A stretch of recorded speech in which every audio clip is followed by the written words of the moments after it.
Hello everyone, welcome you all. We are studying the administrative bodies under the Drug and Cosmetic Act. So we had finished up with the advisory bodies, in that Drug Technical Advisory Board DTAB, Drugs Consultative Committee DCC. Then in an analytical we had finished up with the Central Drug Laboratory CDL, which is located at Kolkata. Then Drug Control Laboratory in states and government analyst in detail. And in previous lecture we had seen executive bodies, that is one executive body amongst that is drug inspector. So executive bodies means what? That is executive, it's a branch of government for putting laws.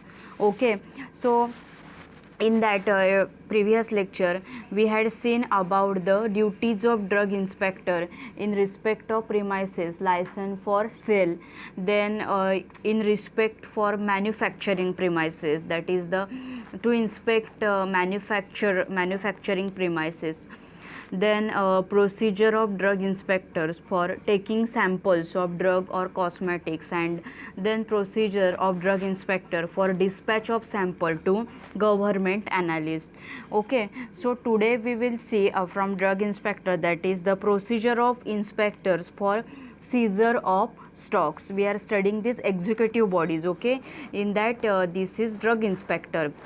So this is last point from the drug inspector, that is the procedure of inspectors for seizure of stocks. Then we will see the licensing authorities, controlling authorities and custom collectors. Okay, so for seizure of stock, seize means what? That to lock that stock. Means suppose एखादं pharmacy आहे, एखादं retail medical store आहे आणि drug inspector तिथे इन्स्पेक्शनसाठी आले आणि त्यांना एखादं सॅम्पल आहे हे फॉल्टी वाटलं. ओके, तर ते काय करू शकतात, ती जी पर्टिक्युलर जी बॅच आहे, एखादी पॅरासिटामॉल 500च्या सगळ्या स्ट्रीप आहेत, समजा त्या त्यांना फॉल्टी वाटत असतील. मीन्स काय, जर ते त्यांना वाटत असेल it's a misbranded, spurious, adulterated and or not of standard quality. Okay, then he means he can seize that, he can the lock that stock. Okay, so अशा केसमध्ये मग ते सगळंच काय असतं, तो जो स्टॉक आहे तो लॉक करून ठेवतात. त्यांचं ते स्पेसिफिक सील आहे ते लावून ठेवतात त्या सॅम्पलला. आणि त्या रिलेटेड सगळी जी डॉक्युमेंट्स असतील, रजिस्टर, मीन्स सपोज आता पॅरासिटामॉल 500च्या त्यांना टॅबलेट काय वाटतात, अडल्ट्रेटेड वाटतात और फॉल्टी वाटतात.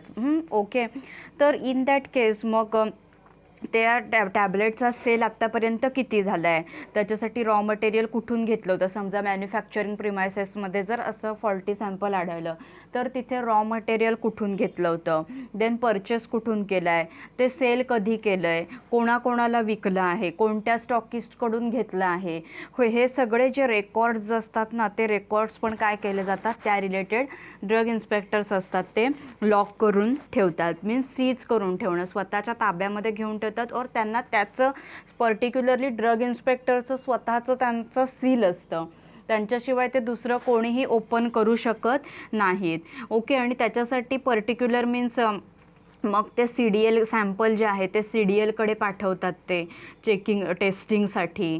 देन तो जो मीन्स सपोज त्या रिलेटेड आता एखादा ऑफेन्स घडलेला असेल, ओके, मीन्स ड्रग आणि कॉस्मॅटिक आहेत एखादे, समजा एखादं नार्कोटिक प्रिपरेशन असेल किंवा शेड्यूल H1 आहे. ओके, सो ते जर त्याच्या रिलेटेड हा काय आहे, जर ऑफेन्स असेल, कोणताही गुन्हा घडलेला असेल, तर ते जे काही सॅम्पल आहे किंवा ती जी काही डॉक्युमेंट्स आहेत ते पुरावा म्हणून, म्हणजे कोर्टामध्ये इन केस फ्युचरमध्ये जर काही झालं त्या रिलेटेड, तर ते काय करू शकतात, कोर्टामध्ये पण ते सादर करायला ते ठेवू शकतात, म्हणजे पुरावे म्हणून, ॲज अ एव्हिडन्स म्हणून ते ठेवलेले असतात. Okay, so this is the seizure of stock. Now see on the screen, whenever inspector suspects contravention, he may seize any stock of such drugs. म्हणजे इन्स्पेक्टर्स जेव्हा काय करतात, पकडतात एखादं, मीन्स कायद्याचं कॉन्ट्राव्हेन्शन होणं म्हणजे काय, तर कायद्याचं उल्लंघन केलं जाणं. सो ज्यावेळी इन्स्पेक्टर पकडतात ओके, त्यावेळी ते काय करतात, असा जो कुठला स्टॉक आहे ते काय करू शकतात, ड्रग्ज और रेकॉर्ड्स, रजिस्टर्स, डॉक्युमेंट्स त्या रिलेटेड जी काही असतात, मीन्स जसं की मी तुम्हाला सांगितलं कोणाकडून आणलं आहे, कोणाला विकलं आहे, कधी सेल केला आहे, त्याचा परचेस कोणाकडून केलं आहे okay, because which are believed to be evidence of commission of offence, means in फ्युचरमध्ये मग ते पुरावे म्हणून कोर्टामध्ये सादर करता येतात ओके. ऑफेन्स गुन्हा घडलेला आहे, so evidence of commission of offence पुरावे म्हणून सादर करता येतात. He should at the earliest inform a judicial magistrate okay and take his order for custody. So drug inspector काय करतात की ते पुरावे म्हणून ते काय करतात तर ठेवून देतात आणि ते लगेचच इन्फॉर्म कोणाला करतात, ज्युडिशियल मॅजिस्ट्रेट. ज्युडिशियल मॅजिस्ट्रेट म्हणजे कोर्टमध्ये जे असतात न्यायिक दंडाधिकारी, न्यायाधीश ज्यांना आपण म्हणतो न्यायिक दंडाधिकारी, इट्स अ ज्युडिशियल मॅजिस्ट्रेट. त्यांना ते लगेच काय करतात, इन्फॉर्म करतात आणि त्यांच्याकडून ऑर्डर घेतात त्याची कस्टडी, मीन्स ते जे DI आहेत ओके, त्या DIना त्याची पर्टिक्युलर त्याचं टेस्टिंग होण्यापुरतं कस्टडी मिळण्यासाठी ते कोर्टमध्ये जाऊन दंडाधिकाऱ्यांची काय घेतात तर ऑर्डर घेतात, take his order for custody, means त्या पर्टिक्युलर सॅम्पलसाठी. Then see next point is or he may order not to dispose of stock in prescribe format. किंवा मग ड्रग इन्स्पेक्टर काय करू शकतात, तो सपोज एखाद्या फार्मसीमध्ये त्यांना असं काहीतरी अडल्ट्रेटेड किंवा मिसब्रँडेड प्रॉडक्ट भेटलं, तर ते प्रिस्क्राईब फॉर्मॅटमध्ये म्हणजे फॉर्म नंबर 15 आहे, तो फॉर्म नंबर 15 त्यांनी फिलअप करायचा आणि त्याच्यावरती डिटेल्स लिहायचे सगळे की काय फॉल्टी आहे, का ते फॉल्टी आढळलं, मिसब्रँडेड, स्पुरियस आहे, कुठल्या कॅटेगरीमध्ये त्यांना ते आढळलं, त्याचे डिटेल्स, मग batch, manufactured by, expiry, quantity, हे सगळं त्यांनी त्या फॉर्ममध्ये लिहायचं आणि तो फॉर्म आहे तो कोणाला द्यायचा, ओनर असेल मेडिकलचा त्या ओनरला द्यायचा, कंपनीचा किंवा त्या मेडिकलचा ओनर असेल त्यांना द्यायचा ओके. आणि त्यांना म्हणजे त्याच्यावरती काय मेन्शन केलेलं असलं पाहिजे की he may means not to dispose of stock okay. त्यांनी तो स्टॉक लगेच डिस्पोज करून टाकायचा नाही, वरून जोपर्यंत मीन्स आता ते सॅम्पल पुढे गेलं आहे, टेस्टिंगसाठी गेलं आहे, सो तिकडून काही रिझल्ट्स त्याचे येत नाहीत तोपर्यंत तो स्टॉक त्याने डिस्पोज करायचा नसतो. Then see if he takes above action he should use all means to ascertain if there is contravention if not return stock okay. Means काय, असं जर कंडिशन आलीच ओके, त्यांनी जर अबोव ॲक्शन घेतली आहे ओके, जर आता सॅम्पल त्यांनी सीज करायचं ठरवलं आहे स्टॉक, तर ते त्यांच्याकडे असलेल्या सगळ्या पॉवर्स ज्या काही आहेत, मीन्स जिथे काही कायद्याचं उल्लंघन होतं आहे असं जर त्यांना आढळतं आहे तिथे, तर ही should use all means okay. Means सगळ्या त्यांच्या ज्या पॉवर्स आहेत ते त्या वापरू शकतात जर त्यांनी तो स्टॉक रिटर्न केला नाही तर. If not return stock means suppose जर त्यांनी स्टॉक तो परत तसाच विकला ओके, किंवा ह्यांच्यात मीन्स DI जे आहेत त्यांच्या ताब्यात दिला नाही, तर ते कोणत्याही पॉवर्स आहेत त्यांच्या ते यूज करू शकतात okay. So during the search drug inspectors that ascertain whether the drugs or cosmetics contravenes any of the provisions of the act and rules. So drug inspector examine any records, register, document or material objects to find out the evidence of commission of offense under this act. Then what they do, they inform करतात judicial मॅजिस्ट्रेटला about the seizure and take his order for the custody of the object seize. Then if suppose काय असं जर आढळलं की if defect can be remedied allowed to do so, means तो defect जो काही होता ओके, तो जर समजा त्या ओनरने भरून निघाला, तो डिफेक्ट काही होता ते, सपोज आता प्रॉपर स्टोरेज नसेल तर त्यांनी स्टोरेज केलं प्रॉपर आणि ते जे सॅम्पल होतं CDLकडे गेलं होतं टेस्टिंगसाठी, गव्हर्मेंट ॲनालिस्ट आहे गव्हर्मेंट ॲनालिस्टने त्याचं टेस्टिंग केलं होतं. बट आता असं समजलं की हे sample it's okay as per the standards, as per all the requirements, हे सॅम्पल आहे ते काय आहे, इट्स ओके आहे. तर मग काय करू शकतात, आणि सगळे मीन्स सॅटिस्फॅक्टरी कंडिशन झाल्यावरती रिवोक ऑर्डर म्हणजे काय, तर कॅन्सल करू शकतात ती ऑर्डर आहे ती. मीन्स ऑफिशियल प्रोसिजर किंवा त्यांनी जी काही कोर्ट प्रोसिजर जी काही केलेली असेल तर ती काय करू शकतात, ते कॅन्सल करू शकतात, ते तिथेच थांबवू शकतात. ओके. आणि ते मटेरियल जे काय आहे ते रिटर्न करतात ओनरला. Means record so seize are to be return to the owner within 20 days after making copies extract if necessary. Okay. मग ते मटेरियल जे आहे ते काय करतात, ते रिटर्न करतात त्या ओनरला. Okay. This is procedure of inspectors for seizure of stock. Means काय, त्यांना जेव्हा ड्रग इन्स्पेक्टर्सना आढळलं कुठे जर एखाद्या कायद्याचं इथे उल्लंघन केलं जातं आहे, मीन्स मिसब्रँडेड, स्पुरियस और अडल्टरेटेड ड्रग्ज जे आहेत ते सेल केले जातात, मॅन्युफॅक्चरिंग केले जातात किंवा डिस्ट्रीब्यूट केले जातात, तर त्यावेळेला ते तो स्टॉक आहे तो सीज करू शकतात. आणि त्या रिलेटेड जी काही सगळी डॉक्युमेंट्स आहेत, रजिस्टर्स आहेत, that can also seize. then he can give order to that owner that not to dispose of stock in prescribed format, and he use all his powers. And if suppose after some days that defect can be removed, then after satisfactory conditions he revoke orders, means cancel the order. So this is about the drug inspectors. So here administrative bodies, drug inspector we had covered. So in that drug inspector what we had seen, its qualification, it's also very important from exam point of view. Then there's all parameters are important, that is the powers of drug inspectors, that 7-8 powers are total there, that powers are important. Then duties of drug inspector in the respect of premises, license for sale.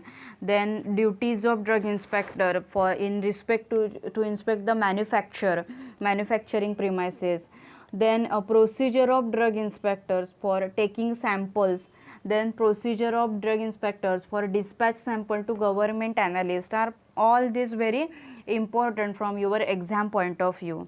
Next we will see the controlling authority from executive bodies. Okay, we had finished the drug inspector. Then 3 were remain, that is the controlling authorities, licensing authorities and custom collectors. So now we will see the controlling authorities. So controlling authorities means what, that all drug inspectors, so they are under these controlling authorities. The authorities appointed by central government or the state government, under whose control drug inspectors appointed under the act work, are the controlling authorities. Controlling authorities म्हणजे अशा authorities असतात की ज्यांच्या under drug inspectors, all inspectors जे आहेत ते appoint केलेले असतात at central level and state level. Okay.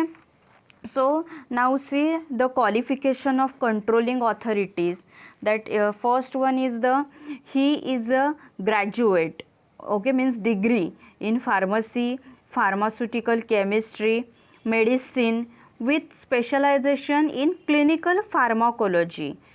means तो पर्सन आहे, okay, that person should be graduate in pharmacy, whether it's a B Pharm or BSc in the chemistry or pharmaceutical chemistry.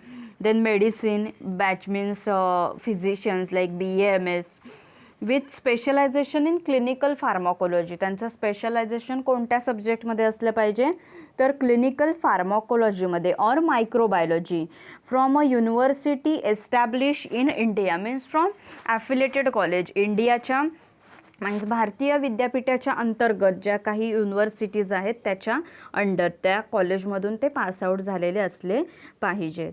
Then second criteria qualifications is he has experience in manufacturing और testing of drugs और enforcement of the provision of the act for minimum period of 5 years. मीन्स त्यांना काय experience कशामध्ये असला पाहिजे, 5 yearsचा experience in manufacturing कंपनीजमध्ये और टेस्टिंगच्या ड्रग्समध्ये ड्रग्स टेस्टिंगमध्ये 5 इयर्सचा एक्सपिरियन्स असला पाहिजे. और enforcement of provisions of the act. Okay, ज्या काही तरतुदी आहेत ह्या ॲक्टच्या अंतर्गत त्या सगळ्या त्यांनी फॉलो केलेल्या असल्या पाहिजेत. Okay, so this is qualification of controlling authority. Only 2 points are there. That person graduate in this subject means pharmaceutical chemistry, medicine, specialization in what? Clinical pharmacology or microbiology. And then second is the he should have experience in what? Manufacturing or testing of drugs or enforcement of the provision of the act for minimum period is 5 years. Okay, so see, one note is there, the requirement of the academic qualification is not applicable to inspectors and government analysts appointed before 12th April 1989. Okay, 12th April 1989च्या आधी okay जे काही inspectors किंवा government analyst appoint केलेले आहेत, so त्यांना academic qualification जे आहे ते ओके ॲप्लिकेबल नाही आहे. बट सी एक्झाममध्ये जे मी तुम्हाला शिकवलं आहे, जे स्लाईड्समध्ये मी तुम्हाला एक्सप्लेन केलं आहे, ते ॲज पर मॉडेल आन्सर शीट्समध्ये जे काही आन्सर्स आहेत ओके, म्हणजे त्यांना जे काही एक्सपेक्ट आहे, बिकॉज सी हे लॉज आहेत, रूल्स आहेत, हे चेंजेस होत असतात. अँड युअर सिलॅबस, तुमचा जो हा सिलॅबस आहे ज्युरिस्टचा, तो as per education regulation in the year 1991 मधला सिलॅबस आहे. Okay, so after 2 years okay, after I think no, so after 1 year means after you will be pass out and next to next batch येईल तेव्हा आपला डिप्लोमाचा syllabus आहे, it will be change. Okay, but you have this syllabus only. So as per आहे ते. So जे काही मी स्लाईड्समध्ये explain केलेलं आहे it's correct. Okay, as per model answer शीट्समध्ये ओके एक्झामिनर्सना काय आन्सर अपेक्षित आहे हे बघूनच मी काय केलेलं आहे, प्रेझेंटेशनमध्ये इन्क्लूड केलेलं आहे. ओके, सो जे काही प्रेझेंटेशनमध्ये आहे तेच तुम्ही एक्झामला लिहा. Okay, this is about the controlling authority. Then next is the licensing authority. So licensing authority means what? Suppose आता means if after completing your DPharm, okay, suppose someone will open their own medical drug store or distributors. For that you require licence. जर तुम्हाला medical store open करायचं आहे, distributor चालू करायचं आहे किंवा manufacturing करायचं आहे कोणत्याही ड्रगचं, मेडिसिनचं, तर तुम्हाला काय लागणार आहे, लायसन ऑब्वियसली लागणार आहे. ओके, सो जसं की आता ड्रायव्हिंग लायसन लागतं प्रत्येकाला. मीन्स ड्रायव्हिंग करत असाल तुम्ही, 2 व्हीलर 4 व्हीलर चालवत असाल, पर्टिक्युलर 4 व्हीलर्ससाठी 4 व्हीलरचं सेपरेट लायसन लागतं. ओके, सो लायसन्स कशासाठी लागतं जनरली, की आता क्रायटेरिया काय आहे, अबव 18 इयर्सचे जे वरचे कॅन्डिडेट्स असतील, अबव 18 इयर्सचे जे कोणी असतील तर त्यांनाच काय भेटतं, ते लायसन आहे ते काढू शकतात. ओके, सो लायसन आता मेडिकल स्टोअर ओपन करायचं आहे, डिस्ट्रीब्युटर ओपन करायचं आहे तर काय लागणार, लायसन लागतंच आपल्याला. बिकॉज का लायसन का लागतं, that is where restrict person means only qualified person that can only open the retail medical drug store और डिस्ट्रीब्युटर्स और मॅन्युफॅक्चरर. ओके, सो असे पर्सन, क्वालिफाईड पर्सन की ज्यांना डिस्पेन्सिंगबद्दल नॉलेज आहे, मॅन्युफॅक्चरिंगबद्दल नॉलेज आहे, कंपाऊंडिंग देन डिस्ट्रीब्युशन ह्याच्याबद्दल त्यांना नॉलेज आहे. ओके, त्यांच्याकडे काय आहे, प्रॉपर एज्युकेशन आहे, एक्सपिरियन्स आहे, अँड सो दॅट असेच person they are be able for smooth and efficient work. Okay, so त्याच्यासाठी काय लागणार आहे, तर लायसन लागणार आहे. Because to refuse the unqualified person येऊ नयेत ह्याच्यासाठी लायसन्स लागणार. सो लायसन्सिंग ऑथॉरिटीज म्हणजे काय, की जे लायसन्स देतात. मीन्स जर मेडिकल स्टोअर काढायचं असेल तर ड्रग इन्स्पेक्टर्स व्हिजिट करून जातात तुमच्या मेडिकल स्टोअरला आणि ज्या काही रिक्वायरमेंट्स आहेत आपण बघितलं, एरिया 10 स्क्वेअर फीट एरिया आपण बघितला, जसं आपण ड्रग हाऊस मॅनेजमेंट आपण चॅप्टर शिकलो, त्याच्यामध्ये आठवत असेल तुम्हाला which are the documents required for. Okay, then आपण शेड्यूल एनमध्ये बघितलं होतं की प्रिमायसेस मीन्स जिथे मेडिकल स्टोअर ओपन करायचं आहे ते प्रिमायसेस कशा असल्या पाहिजेत. सो DI काय करतात, तुमच्या मेडिकलला येतात, ते व्हिजिट देतात, देन सगळे जे आता रूल्स जे काही आहेत, क्रायटेरिया आहेत, ते as per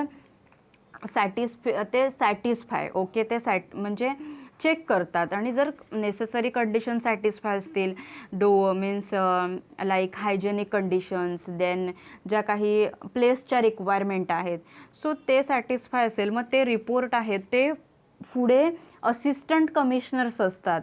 okay, means FDA food and drug administration department असतं, अन्न व औषध प्रशासन. सो तिथे असिस्टंट कमिशनर्स असतात, सहाय्यक आयुक्त. ओके, असिस्टंट ड्रग कमिशनर्स असतात. सो त्यांना ते रिपोर्ट करतात हे, आणि मग त्याच्यानंतर मग ऑनलाईन प्रोसिजर्सने ड्रग इन्स्पेक्टर्सचं आधी तुम्हाला ओके अपॉइंटमेंट झालं, त्यांनी दिलं, मग ते ऑनलाईन प्रोसिजर असते. सो ऑनलाईन ते लायसन्स आहेत, मग ती अपलोड करावी लागतात सगळी, जे काही आता मीन्स असेसमेंट जो दाखला असेल, नगरपंचायतीचा दाखला, सो सगळी डॉक्युमेंट्स आहेत ती तुम्हाला अपलोड करावी लागतात त्या साईटवरती. अँड देन असिस्टंट कमिशनर्स जे असतात ते चेक करतात सगळी डॉक्युमेंट रिक्वायरमेंट सगळ्या, आणि जर त्यांना वाटलं की सॅटिस्फॅक्टरी आहे आणि तर मग तुम्हाला ते लायसन्स देतात. ओके, आता ऑनलाईनच झाली आहे सगळी प्रोसिजर. सो सगळं हे लायसन्सचं वगैरे काम हे ऑनलाईनच होतं. मीन्स ॲट 5 years ॲगो ही ऑफलाईन प्रोसेस होती सगळी, बट आता now everything is become online. Okay, त्यांची डिजिटल सिग्नेचर आहे ती त्या सर्टिफिकेटवरती, त्या तुमच्या लायसन्सवरती येते डिजिटल सिग्नेचर, आणि त्याची तुम्हाला प्रिंट लागते तुम्हाला त्याची. ओके, सो ते जे लायसन आहे ते तुम्हाला कोण देतं, तर licensing authorities. Okay, so now see on screen licensing authority. State government. Okay, each state government employs licensing authority to issue license for manufacture, sale, distribution of drugs or cosmetics within the state. Okay, they can issue, refuse license, cancel or suspend license. Means प्रत्येक state government आहे ते state government licensing ऑथॉरिटीना appoint करतं. So licensing authority काय देतात, to issue license, म्हणजे to issue म्हणजे काय, तर टू गिव्ह लायसन. कशासाठी लायसन देतात ते, मॅन्युफॅक्चरिंग कंपनी काढायची असेल, देन सेल रिटेल ड्रग स्टोअरसाठी, देन डिस्ट्रीब्युशन मीन्स होलसेलर जर तुम्हाला चालू करायचं असेल of drugs or cosmetics within the state. Means particular आता महाराष्ट्र स्टेट आहे. ओके, सो महाराष्ट्र आता हा लास्ट पॉईंट आहे. In the state of Maharashtra assistant commissioner drugs. Okay, assistant drug commissioners असतात, is the licensing authority. Okay, for issuing licenses for distribution or sale of drugs. So ते license देतात means medical स्टोअर्ससाठी, होलसेलर्ससाठी. So त्यांचं license भेटल्यावरच तुम्ही तुमचं store आहे ते लिगली चालू करू शकता. They can issue means they can give you license, refuse license, then cancel or suspend license. Refuse license means suppose तुम्ही आता ऑनलाईन ॲप्लिकेशन केलेलं आहे सगळं, बट आता सॅटिस्फॅक्टरी कंडिशन्स नाही आहेत, then they can refuse your licence. Then cancel or suspend licence. So here cancel or suspend licence म्हणजे काय, तर त्यांनी तुम्हाला सपोज आज मीन्स टुडे इटसेल्फ त्यांनी तुम्हाला ग्रँट दिली लायसन्ससाठी, but after a few months जेव्हा ड्रग इन्स्पेक्टर्स तुमच्याकडे आले आणि तिथे त्यांना मीन्स तिथे तुम्ही कायदा कुठलाही उल्लंघन केलं कायद्याचं, if you break the law means suppose drug inspector तुमच्याकडे आले इन्स्पेक्ट करण्यासाठी आणि समजा मेडिकलमध्ये त्या फार्मासिस्टच प्रेझेंट नाही आहे किंवा नार्कोटिक ड्रग्ज जे आहेत ते विदाऊट प्रिस्क्रिप्शन नार्कोटिक ड्रग्सचा सेल केला जातो आहे. So in that case drug inspector हा रिपोर्ट आहे तो हे जे असिस्टंट कमिशनर जे आहेत त्यांना रिपोर्ट पाठवतात आणि इन दॅट केस असा काही गुन्हा घडलेला असेल, ओके, दॅट टाईम ते तुमचं लायसन्स सस्पेंड करू शकतात. They can cancel or suspend your license. Okay, so licensing ऑथॉरिटीजमध्ये पहिलं आहे ते state government. State government licensing authority कशासाठी अपॉइंट करते, तर लायसन्स इश्यू करण्यासाठी. कशा इश्यू करायचं license, manufacture, sale and distribution of drugs or cosmetic. Okay, हे स्टेट गव्हर्नमेंट रिलेटेड झालं. Now see central government. Central government appoint licensing authority to issue license for import of drugs. Okay, जर ड्रग्सचं import करायचं असेल, means suppose आता जर्मनीमधून काही medicines इंडियामध्ये आणायची आहेत, that time central government appoint करतं लायसन्सिंग ऑथॉरिटीजना. सपोज आता मी बिझनेस करायचा ठरवलं आहे आणि आता मी काय करणार आहे की मला सपोज काही मेडिसिन्स आहेत, मला ऑस्ट्रेलियातून इंडियामध्ये आणायचे आहेत आणि ती मला विकायची आहेत. तर त्याच्यासाठी मला इम्पोर्टसाठी जे लायसन लागतं स्पेसिफिक, ते लायसन मला काढावं लागेल. आणि ते लायसन मला काढण्यासाठी म्हणजे सेंट्रल गव्हर्नमेंट जे अपॉइंट करतं लायसन्सिंग ऑथॉरिटीजना, सो तिथे मला जावं लागेल. इथे आता मी स्टेट गव्हर्नमेंटचे जे असिस्टंट कमिशनर्स असतात त्यांच्याकडे मी जाऊ शकत नाही, की सेंट्रल गव्हर्नमेंटने जे कोणी लायसन्सिंग ऑथॉरिटी अपॉइंट केलेले असतील त्यांच्याकडे मला जावं लागतं. Okay, so drug controller of India is central license approving authority. Drug controller जे आहेत इंडियाचे, ओके, आपल्या ज्या इंडियाचे ड्रग कंट्रोलर आहेत, सो हे कोण आहेत, is central license approving authority. So मग हे इम्पोर्टची जी मीन्स ड्रग और कॉस्मेटिक ज्यांना कोणाला इम्पोर्ट करायचे असतील, इम्पोर्ट लायसन्स काढायची असतील, तर त्या सगळ्या लोकांना ड्रग कंट्रोलरकडे जावं लागतं. ओके, आणि ते तुम्हाला मग इम्पोर्टचं लायसन देणार, सगळ्या सॅटिस्फॅक्टरी कंडिशन्स आहेत त्या बघून.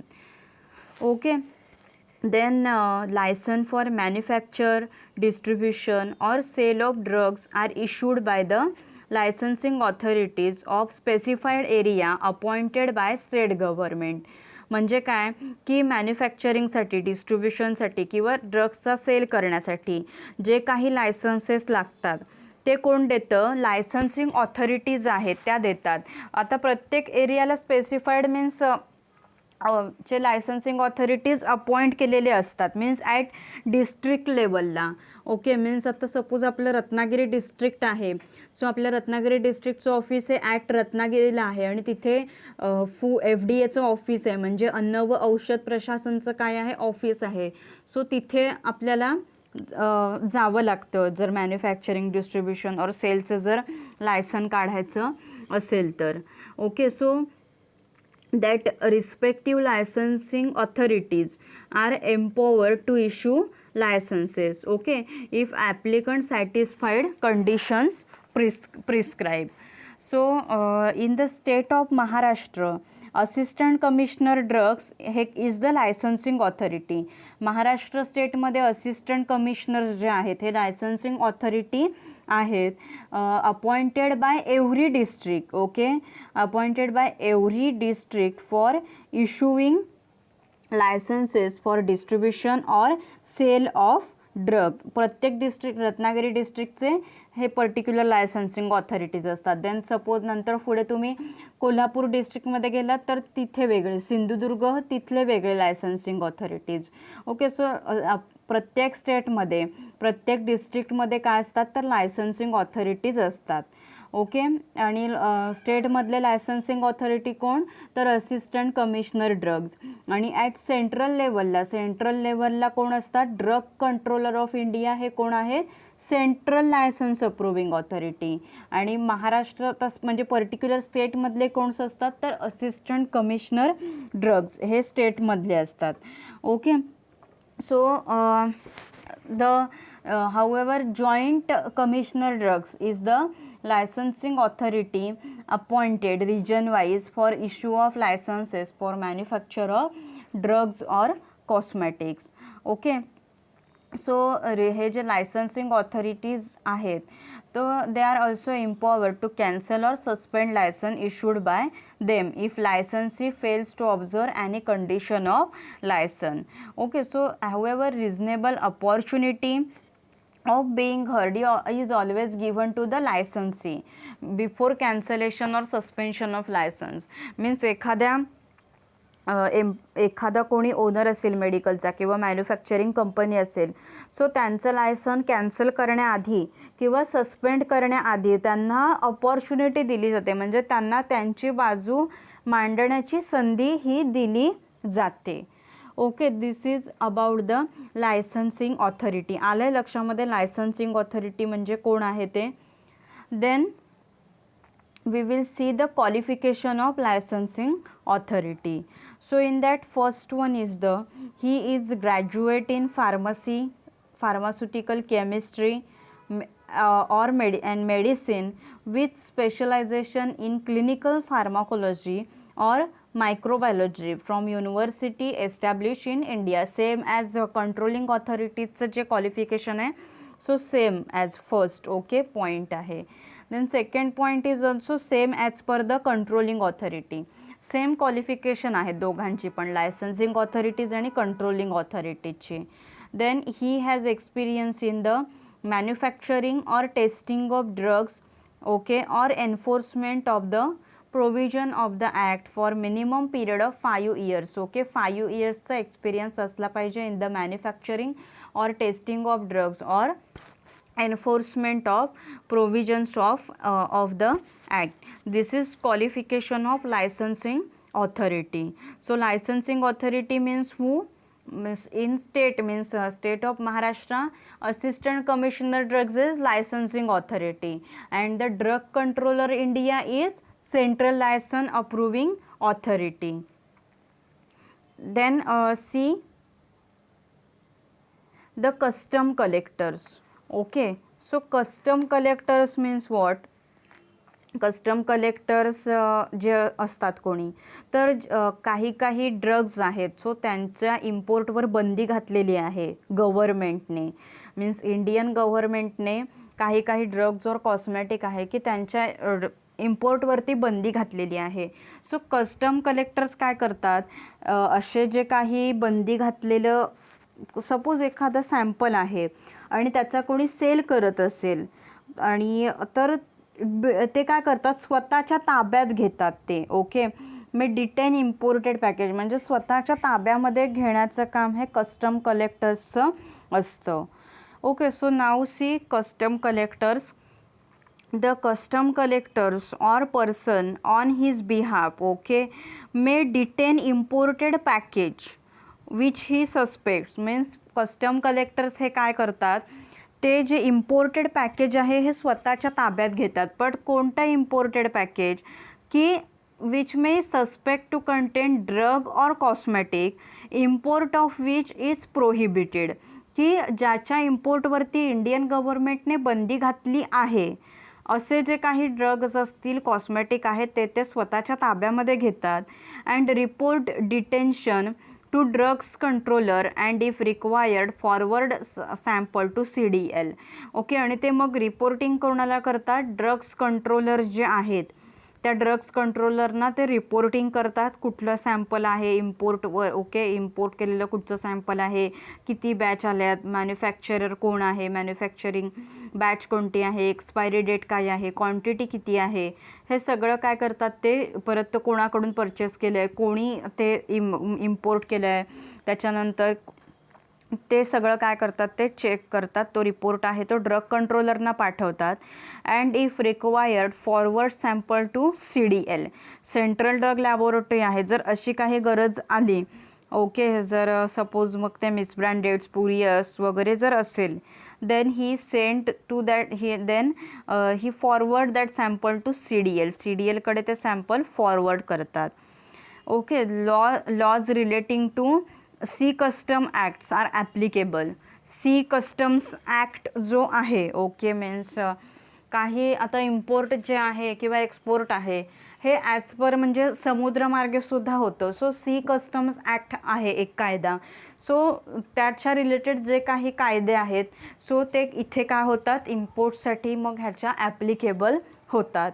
Okay, so these are custom collectors. So custom collectors means what, हे जे असे persons which what they do, they detain the imported packages on which imported packages of drug और cosmetics on which there is a prohibition. Means Indian गव्हर्मेंटने त्या सॅम्पलवरती drug और कॉस्मॅटिकच्या बंदी घातलेली असते.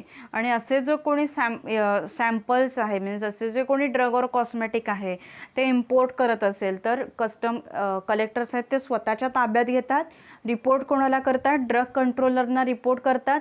आणि जर गरज लागली तर CDLकडे, सेंट्रल ड्रग लॅबोरेटरी आहे कोलकाताला, तिथे पाठवतात. Okay, this is custom collectors.